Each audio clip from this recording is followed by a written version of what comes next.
27वां अध्याय। गणों ने कहा, नियमों का पालन करता हुआ विष्णुदास किसी समय भोजन बना रहा था कि कोई छिपकर उसका पाक चुरा ले गया। उसने उस पाक को वहां न देखकर सायंकाल की आराधना न होने तथा व्रत भंग के डर से फिर से भोजन नहीं बनाया। दूसरे दिन फिर भोजन बनाकर विष्णु भगवान को भोग लगा रहा था कि तब फिर से कोई पाक चुरा कर ले गया। हे नृप, इस प्रकार लगातार 7 दिनों तक कोई उसका पाक चुराता रहा। तब विस्मित होकर वह अपने मन में विचारने लगा कि यह बड़ी विचित्र घटना है कि जाने कौन मेरे पाक को नित्य प्रति चुरा ले जाता है। फिर भी यह परम सन्यासियों का स्थान है, इसे नहीं छोड़ना चाहिए। यदि मैं फिर भोजन बनाकर भक्षण करता हूँ तो सायंकाल देर होगी और इस प्रकार की पूजा कैसे छोड़ी जाएगी। पाक बनाकर तुरंत मुझे भोजन नहीं करना चाहिए, क्योंकि बिना भगवान को अर्पण किए वैष्णव लोग भोजन नहीं करते। 7 दिन निराहार बीते और मैं व्रत में तत्पर ही हूँ। आज भली भांति इस भोजन का रक्षा करता हूँ, यह सोचकर भोजन बनाकर उसी स्थान पर ओट से छुप कर बैठ गया। उसी समय पकवान को चुराते हुए किसी एक चंडाल को देखा, जिसका शरीर भूख प्यास से दुर्बल हो रहा था। केवल शरीर में अस्थि पंजर शेष है। उस चांडाल को देखकर श्रेष्ठ ब्राह्मण का चित्त दया से दुखित हो गया। अन्न को ले जाते देखकर ठहरो ठहरो कहकर ब्राह्मण उसके पीछे दौड़ता हुआ कहने लगा, अरे यह रूखा भोजन कैसे करोगे? घृत भी ले लो। यह कहते हुए श्रेष्ठ ब्राह्मण को अपनी ओर आते देख वेग से दौड़कर हुआ। वह डर से मूर्छित हो पृथ्वी पर गिर पड़ा।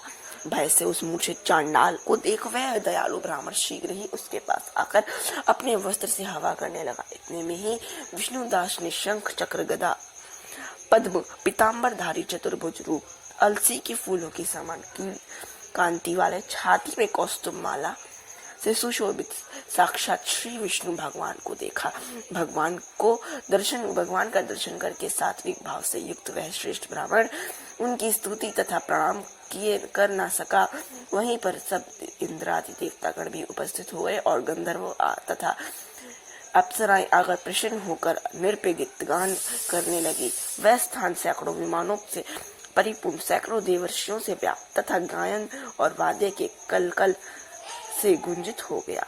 तब विष्णु भगवान सात्विक व्रतधारी अपने भक्त विष्णुदास को छाती से लगा अपना रूप देकर अपने साथ वैकुंठ धाम को ले गए। उत्तम विमान पर चढ़कर विष्णु के निकट जाते हुए विष्णुदास को यज्ञ के दीक्षित राजा चोल ने देखा। वैकुंठ भवन में जाते हुए विष्णुदास को देखकर अपने गुरु मुदगल को शीघ्रता से बुलाकर राजा चोल ने कहा, जिसकी स्पर्धा से मैंने यज्ञ धनादि किया है, वह विष्णुदास ब्राह्मण विष्णु का धारण कर वैकुंठ जा रहा है। मैंने यज्ञ में आपसे दीक्षा लेकर इस वैष्णव यज्ञ को विधि पूर्वक किया है। अग्नि में हवन तथा ब्राह्मणों को दान आदि से संतुष्ट किया है। क्या तब भी विष्णु भगवान हमारे ऊपर प्रसन्न नहीं हुए? विष्णुदास की भक्ति से ही विष्णु भगवान ने विष्णुदास को दर्शन दिए। इसके सिद्ध हुआ कि दानादि तथा यज्ञों के करने से विष्णु भगवान प्रसन्न नहीं होते, अपितु केवल भक्ति से उनका दर्शन होता है। ऐसा कहकर उसने अपने भांजे को रजगद्दी पर बैठाया, क्योंकि लड़कपन से ही यज्ञ से दीक्षित होने के कारण ये राजा पुत्रहीन था। इसी कारण आज भी उस देश में राज्य के अधिकारी उसी नियम के अनुसार भांजे ही हुआ करते हैं। अनंतर यज्ञ मंडप में जाकर यज्ञ कूट में अभिमुख खड़ा होकर उसने विष्णु भगवान की बड़ी शीघ्रता के साथ 3 बार पुकारा, हे कमलापते, मुझे आप अपनी अचल भक्ति दीजिए, जिससे मैं मन वाणी तथा कर्म से सर्वदा आपका भजन किया करूं। ऐसा कहकर वह राजा लोगों के सम्मुख ही अग्नि में कूद पड़ा। यह कांड हो जाने पर मदगुल ने मारे क्रोध के अपनी शिखा उखाड़ डाली, जिससे उसके गोत्र में आज भी उसके गोत्र शिखा रहित रहते हैं। इतने ही में भक्तवत्सल विष्णु भगवान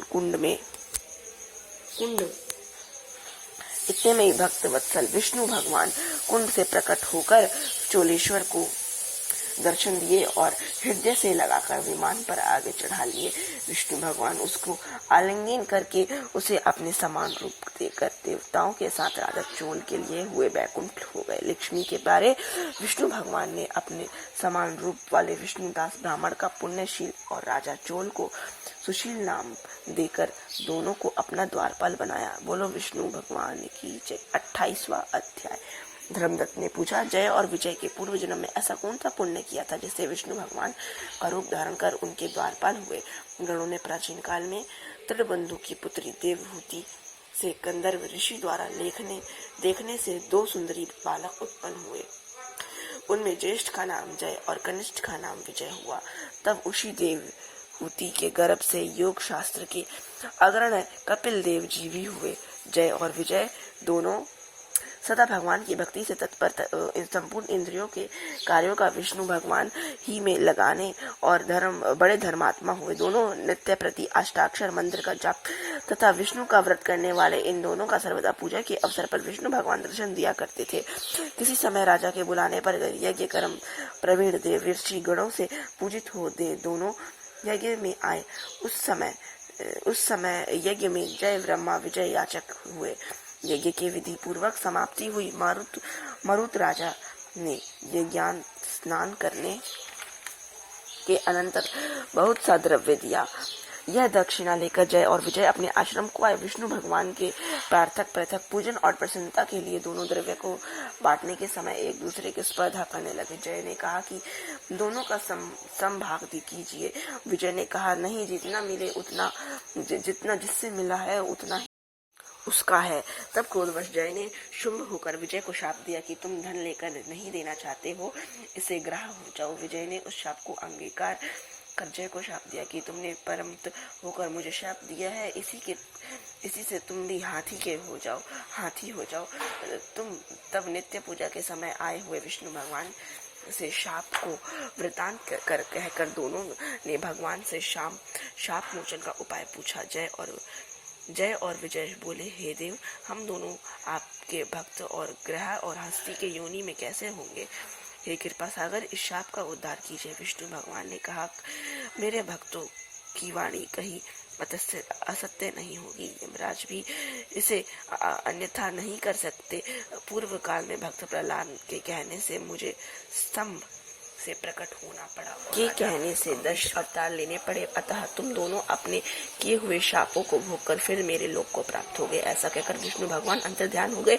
गरुड़ ने कहा, तब दोनों गंडकी नदी के किनारे ग्राह और हाथी हुए। जाति स्मरण रहने के कारण इस योनि में भी विष्णु भगवान का व्रत नियम पूर्वक किया करते थे। एक दिन कार्तिक की पूर्णमासी को वह हाथी स्नान के लिए गंडकी नदी में गया। तब पूर्व के योनि के शाप का स्मरण करते हुए गाह ने हाथी को पकड़ लिया। ग्रह से पकड़े गज के विष्णु भगवान को स्मरण किया। इतने में शंख चक्र गदा पद्मधारी विष्णु भगवान वहां प्रकट हो गए। तब उन दोनों ग्रह गज का अपने सुदर्शन चक्र द्वारा उद्धार किया और उन दोनों को अपने समान रूप देकर विष्णु भगवान वैकुंठ लोक में ले गए। उसी दिन से उस स्थान पर नाम हरि क्षेत्र प्रसिद्ध हुआ। चक्र के आघात से वहां के पत्थरों में भी चिन्ह बने हैं। वे ही दोनों जय और विजय नाम से इस लोक में प्रसिद्ध हुए। हे द्विज, विष्णु भगवान के प्रिय द्वारपालों के विषय में जो आपने प्रश्न किया था, मैंने उसे कहा। इस कारण हे धर्मज्ञ, तुम भी ईर्ष्या और द्वेष को छोड़कर नित्य विष्णु का व्रत करो। जगत के सब जीव मात्र की दृष्टि से देखो। तुला, मकर, मेष की संक्रांति से नित्य प्रातः काल तथा स्नान तथा एकादशी व्रत तुलसी वन की रक्षा किया करो। गौ, ब्राह्मणों, वैष्णव की सेवा के तत्पर रहो। व्रत करने वाले को मसूर, कांची, बैगन का साग सर्वदा त्याग देना चाहिए। हे धर्मदास, इसी भांति तुम भी देह छूटने पर विष्णु भगवान के परम पवित्र धाम में हम लोगों के समान गति पाओगे। विष्णु के प्रसन्न करने वाले बाल्य काल से किए गए इस व्रत के समान फल देने वाले तीर्थ तथा दान यज्ञ एक ही नहीं है। हे विप्र, तुम धन्य हो क्योंकि तुमने जगत गुरु विष्णु भगवान को प्रसन्न करने वाला व्रत किया है, जिससे व्रत का आधा फल प्राप्त करने वाली कला को हम लोग वैकुंठ लोक लिए जाते हैं। नारद जी ने कहा। इसी प्रकार धर्मदत्त का उपदेश देकर उस कला को साथ लेकर दोनों विष्णु लोक को गए। धर्मदत्त भी इस बात को विश्वास करते हैं विष्णु भगवान के व्रत की तल्लीन हो गया और देहांत होने पर दोनों स्त्रियों के साथ विष्णु लोक को गया। प्राचीन काल के इस इतिहास का जो सुनता और सुनाता है वह जगत गुरु की कृपा सत्कृपा से हरि भगवान के समीप पहुंचा देने वाला बुद्धि पाता है। बोलो विष्णु भगवान की जय।